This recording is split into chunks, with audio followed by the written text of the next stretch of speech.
अच्छा देखिए, आज देखेंगे हम भारतीय संविधान। भारतीय संविधान एक ऐसा विषय है जो कि प्रत्येक कंपटीशन में जिसकी आवश्यकता पड़ती है। परीक्षा कोई भी हो, कॉन्स्टिट्यूशन से क्वेश्चन जरूर उठता है। अच्छा, दूसरा, कॉन्स्टिट्यूशन में जब मैं देखता हूं, पढ़ता हूं, तो एक चीज देखते हैं कि क्या क्वेश्चन आने वाला है कंपटीशन में, क्या क्वेश्चन नहीं आने वाला है। तो कॉन्स्टिट्यूशन, पूरा कॉन्स्टिट्यूशन बिल्कुल महत्वपूर्ण है कि कहीं से भी एग्जामिनर क्वेश्चन उठा सकता है। तो इसलिए मैं जो स्टार्टिंग कर रहा हूं वो आर्टिकल 1 से ही कर रहा हूं, और मेरा प्रयास यह रहेगा कि किसी भी आर्टिकल से कुछ ना छूटे। बिल्कुल, मैं जितने भी आर्टिकल आपके लिए पढ़ाऊंगा, जितने भी अनुच्छेद पढ़ाऊंगा, उसमें मेरा प्रयास यह रहेगा कि ऐसी कोई चीज ना छूट जाए जो कि एग्जामिनर के लिए यह मौका मिल जाए कि वो चीज एग्जाम में आ जाए और आप उस चीज को ना देख पाओ। तो यदि कॉन्स्टिट्यूशन आपके लिए एक तरफ से करना है तो आप ये वीडियो लगातार देखते रहें। वीडियो आती रहेगी, गैप हो सकता है बट आती रहेगी। अच्छा, तो देखेंगे आर्टिकल 1। आर्टिकल 1 में क्या दिया गया है? आर्टिकल 1 जो है वो है संघ का नाम और राज्य क्षेत्र। कि हमारा जो संघ है उसका नाम क्या होगा और उसका राज्य क्षेत्र क्या होगा। अभी विवाद हुआ था पिछले कुछ समय पहले कि हमारे देश का नाम भारत है या इंडिया है। तो देखिए, आर्टिकल 1 में यह स्पष्ट रूप से लिख दिया गया है कि भारत अर्थात इंडिया राज्यों का एक संघ होगा। क्या होगा? राज्यों का एक संघ। तो जो हमारे देश के नाम हैं वो भारत और इंडिया दोनों कहे जाएंगे। अच्छा, तो राज्यों का संघ जो होगा। दूसरा, इसी में नंबर 2 देखेंगे, राज्य और उनके राज्य क्षेत्र वे होंगे जो पहली अनुसूची में विनिर्दिष्ट किए गए हैं। जो कि पहली अनुसूची में विनिर्दिष्ट किए गए हैं वो उनके राज्य और राज्य क्षेत्र होंगे। अच्छा, इसी में देखेंगे नंबर 3 पे, भारत के राज्य क्षेत्र में क्या आएगा? राज्यों के क्षेत्र। जो कि राज्यों के क्षेत्र होंगे वो इसके राज्य क्षेत्र में आएंगे। अच्छा देखिए, और इसमें नंबर 4 में क्या है?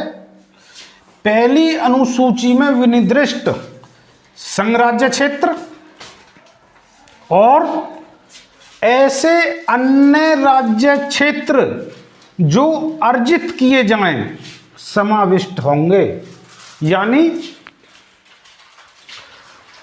संघ राज्य क्षेत्र जो हैं वो, उनके बाद ऐसे अन्य राज्य क्षेत्र जो अर्जित किए जाएं। यदि कुछ क्षेत्र अर्जित भी किए जाते हैं तो वह भी इनमें समाविष्ट होंगे। अच्छा, सर्वप्रथम इसमें एक देखने वाली बात और है कि जो हमारा भारतीय संविधान है उसमें 22 भाग हैं। तो जो 22 भाग हैं उस पर हम भाग 1 पे डिस्कस कर रहे हैं, जिसका कि अनुच्छेद 2 देख रहे हैं हम इस समय। और जो भाग फर्स्ट है, भाग 1 है, उसमें 4 अनुच्छेद दिए गए हैं। अनुच्छेद 1 से 4। तो जब हम 1 से 4 पढ़ लेंगे तो हमारा भारतीय संविधान का एक भाग कंप्लीट हो जाएगा। कभी कभी ये क्वेश्चन आ जाता है कि ये जो आर्टिकल है किस भाग से लिया गया है। तो आपके लिए वो ध्यान देना है कि जो भाग 1 है उसमें 1 से 4 को डिफाइन किया गया है। ठीक है? तो मतलब बहुत डीपली जाकर क्वेश्चन पूछ लेते हैं जिसका कि स्टूडेंट अंदाजा नहीं लगा सकता कि क्वेश्चन यहां से भी बन सकता है। अब मानिए आर्टिकल दे दिया, आर्टिकल 4 दे दिया, पूछ लिया कि ये किस भाग से लिया गया, तो जो स्टूडेंट है वो कंफ्यूज हो जाता है। तो देखेंगे तो भाग एक में जो दिया गया वो है संघ और उसका राज्य क्षेत्र। तो इसका अब आर्टिकल 2 देख रहे हैं, इसमें क्या है, इसमें है नए राज्यों का प्रवेश या स्थापना। तो जो नए राज्य होंगे उनका हम यदि संघ में हमारे प्रवेश होता है तो आर्टिकल 2 के तहत ही होगा, या नए राज्य की स्थापना की जाती है तो वो भी आर्टिकल 2 में ही होगी। अच्छा, इसमें देखेंगे संसद विधि द्वारा ऐसे निबंधों और शर्तों पर जो वह ठीक समझे संघ में नए राज्यों का प्रवेश कर सकती है या उनकी स्थापना कर सकेगी।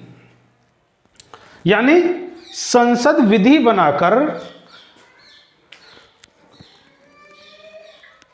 जिन भी निबंधों और शर्तों पर वो चाहे नए राज्यों का प्रवेश कर सकती है या उनकी स्थापना कर सकेगी। तो ये आर्टिकल 2 में डिफाइन कर दिया गया है। देखिए आर्टिकल 3 क्या कहता है। आर्टिकल 3 कहता है नए राज्यों का निर्माण और वर्तमान राज्यों के क्षेत्रों, सीमाओं या नामों में परिवर्तन। यहां क्या होगा, आर्टिकल 3 में होगा कि यदि संसद चाहे तो विधि बनाकर 2 राज्यों के क्षेत्र में परिवर्तन कर सकती है, उनके क्षेत्र को घटा सकती है, उनके क्षेत्र को बढ़ा सकती है और नए राज्य की स्थापना भी कर सकती है।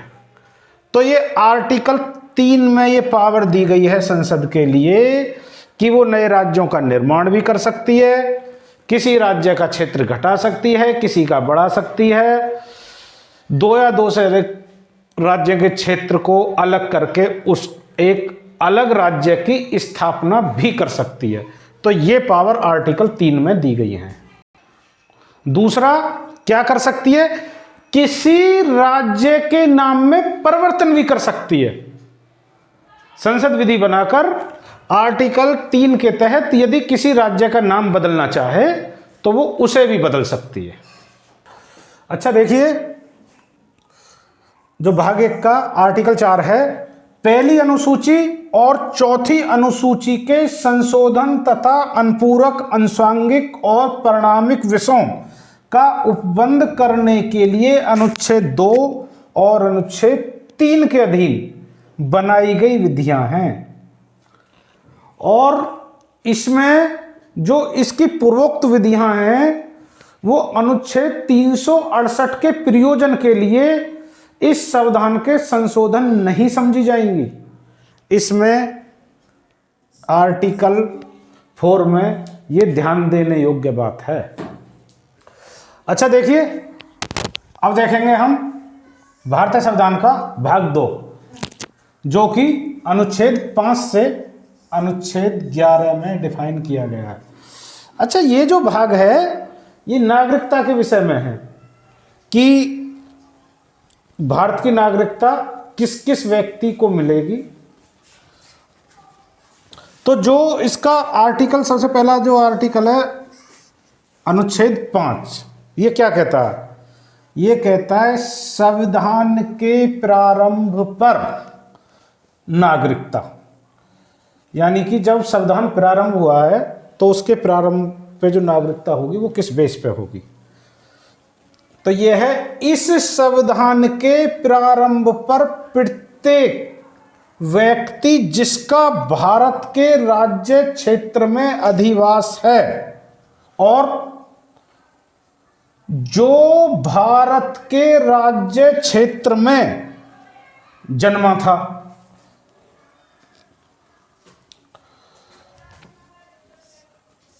है जिसके माता या पिता में से कोई राज्य क्षेत्र में जन्मा था। यानी संविधान के प्रारंभ पर, जब हमारा संविधान प्रारंभ हो रहा है उसके प्रारंभ पर नागरिकता की जो शर्त रहेंगी, इस संविधान के प्रारंभ पर प्रत्येक व्यक्ति जिसका भारत के राज्य क्षेत्र में अधिवास है, जो यहां रह रहा है, और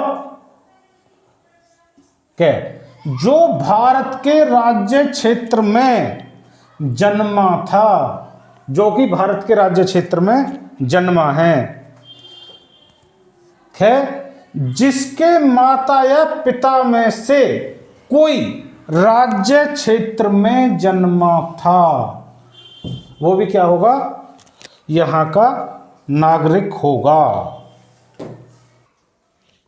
अच्छा देखिए, तो हमने इसमें क्या देखा, हमने देखा कि जो भारत के राज्य क्षेत्र में जन्मा है या जिसके माता पिता में से कोई एक भारत के राज्य क्षेत्र में जन्मा है। तीसरा क्या, तीसरा गैप पे आ जाते हैं, जो ऐसे प्रारंभ से ठीक पहले कम से कम 5 वर्ष तक भारत के राज्य क्षेत्र में मामूली तौर पर निवास कर रहा है, भारत का नागरिक होगा। यानी कि जो भारत के संविधान के प्रारंभ पर मामूली तौर पर, यानी पूर्ण रूप से भी ना रह के मामूली तौर पर भी रह रहा है, और उसे रहते हुए समथिंग 5 वर्ष हो चुकी हैं, यानी कम से कम 5 वर्ष हो चुकी हैं या 5 से ज्यादा हो चुकी है, तो वह भारत का नागरिक कहलाएगा। ये अनुच्छेद 5 में क्लियर की जा चुके हैं चीजें। तो 5 से 11 में यही चीजें सब दी गई हैं कि किस तरीके से कोई व्यक्ति भारत का नागरिक होगा।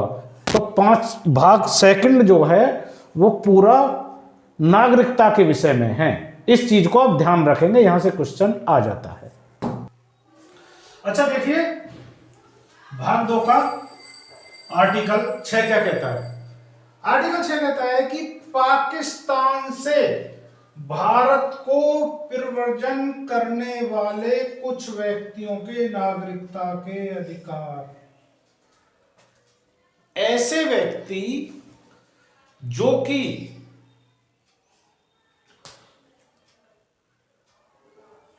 पाकिस्तान के नागरिक हैं और भारत को आ जाते हैं, तो उन व्यक्तियों के लिए कुछ नागरिकता के अधिकार दिए गए हैं। तो क्या अधिकार दिए गए हैं कि यदि वह 19 जुलाई 1948 से पहले इंडिया में आ जाता है,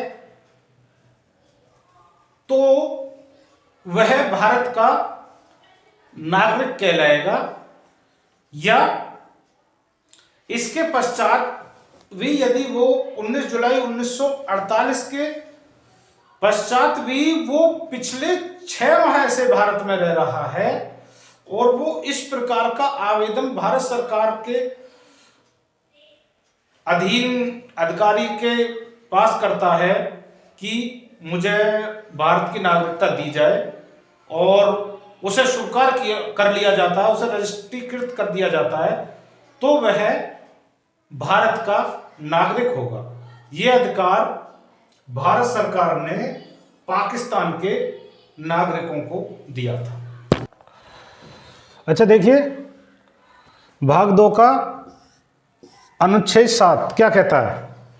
पाकिस्तान को प्रव्रजन करने वाले कुछ व्यक्तियों के नागरिकता के अधिकार। तो अनुच्छेद 7 कहता है कि ऐसे व्यक्ति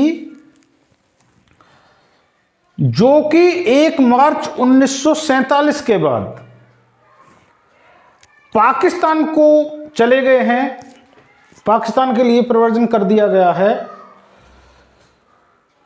वह भारत के नागरिक नहीं होंगे, बशर्ते वो किसी विधि के तहत ना गए हों। जैसे कि कुछ विधियों के तहत भारत सरकार जाने के लिए अनुमति देती है, तो उनके तहत यदि वो नहीं गए हैं और उन्होंने 1 मार्च 1947 के पश्चात क्या किया है कि पाकिस्तान को प्रव्रजन किया है, तो वो उस समय से भारत के नागरिक नहीं समझे जाएंगे। अच्छा देखिए, आर्टिकल 8 क्या कहता है? आर्टिकल 8 कहता है कि भारत के बाहर रहने वाले भारतीय उद्भव के कुछ व्यक्तियों के नागरिकता के अधिकार। तो इस आर्टिकल में ऐसे व्यक्तियों के नागरिकता के अधिकार दिए गए हैं जो कि भारत का नागरिक है और अनुच्छेद 5 के तहत वो किसी अन्य देश में मामूली तौर पर निवास कर रहा है, मगर वो रजिस्ट्रीकृत जो है वो भारत में, तो उसके जो अधिकार हैं वो बने रहेंगे। तो यदि वो बाहर रहने चला जाता है तो उसके भारत सरकार में उसकी यहाँ नागरिकता बनी रहेगी, बेशक वो बाहर निवास कर रहा है, उसके बाद वो जब भी आता है यहाँ की उससे नागरिकता बनी रहेगी। अच्छा देखिए, आर्टिकल 8 क्या कहता है? आर्टिकल 9 क्या कहता है? आर्टिकल 9 कहता है कि विदेशी राज्य की नागरिकता स्वेच्छा से अर्जित करने वाले व्यक्तियों का नागरिक ना होना। यानी जो व्यक्ति किसी विदेशी राज्य की नागरिकता स्वेच्छा से अर्जित कर लेगा या ले लेगा, वह भारत का नागरिक नहीं रहेगा। इसे आप ये कह सकते हैं कि कोई भी व्यक्ति जो किसी अन्य देश की नागरिकता ले लेता है, वह अनुच्छेद 5, 6 या 8 के तहत भी यदि वो किसी अन्य राज्य की नागरिकता ले लेता है तो वह भारत का नागरिक नहीं होगा।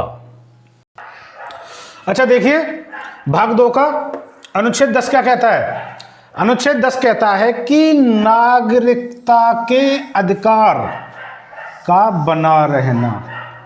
यानी नागरिकता का जो अधिकार है वो बना रहेगा। कैसे? प्रत्येक व्यक्ति जो इस भाग के पूर्वगामी उपबंधों में से किसी के अधीन भारत का नागरिक है या समझा जाता है, ऐसी विधि के उपबंधों के अधीन रहते हुए जो संसद द्वारा बनाई जाए, भारत का नागरिक बना रहेगा। तो आर्टिकल जो 10 है वो नागरिकता के अधिकार का संरक्षण करता है। देखिए, आर्टिकल जो 11 है वो क्या कहता है? ये कहता है संसद द्वारा नागरिकता के अधिकार का विधि द्वारा विनियमन किया जाना। सभी पूर्वगामी उपबंधों के होते हुए भी संसद की शक्तियों पर कोई प्रतिबंध नहीं लगाया जा सकता। संसद इस विषय में कोई भी विधि बना सकती है, नागरिकता के अर्जन की, नागरिकता की समाप्त करने की। तो कोई भी ऐसी शक्ति इन उपबंधों में नहीं दी गई है जो कि संसद की शक्तियों को सीमित करती हो। संसद पर अपनी पूर्ण रूप से शक्तियां हैं कि वो इस विषय में किसी भी तरीके से कानून बना सकती है। तो ये जो भाग है, भाग 2, अनुच्छेद 5 से अनुच्छेद 11, ये नागरिकता के विषय में है। आज हमने भारतीय संविधान के 2 भाग कंप्लीट कर लिए हैं इस छोटी सी वीडियो में ही। तो यदि एक बार में समझ में ना आए तो इसे 2 बार देखें और अनुच्छेद 1 से लेकर अनुच्छेद 11 तक जो इस वीडियो में पढ़ा दिए गए हैं उन्हें बिल्कुल पूरी तरीके से समझ लें, याद कर लें। क्वेश्चन यहाँ से आ जाता है कभी भी एग्जाम में। आगे भी इसी प्रकार की वीडियो आएंगी और अब की बार भाग 3 पर वीडियो बनाएंगे। वो हो सकता है उसे पार्ट में बनानी पड़े, पार्ट 1 पार्ट 2 करके बनानी पड़े। तो इस तरीके से आज आपके भारतीय संविधान के 2 भाग इसमें कंप्लीट कर दिए हैं और आगे देखते हैं।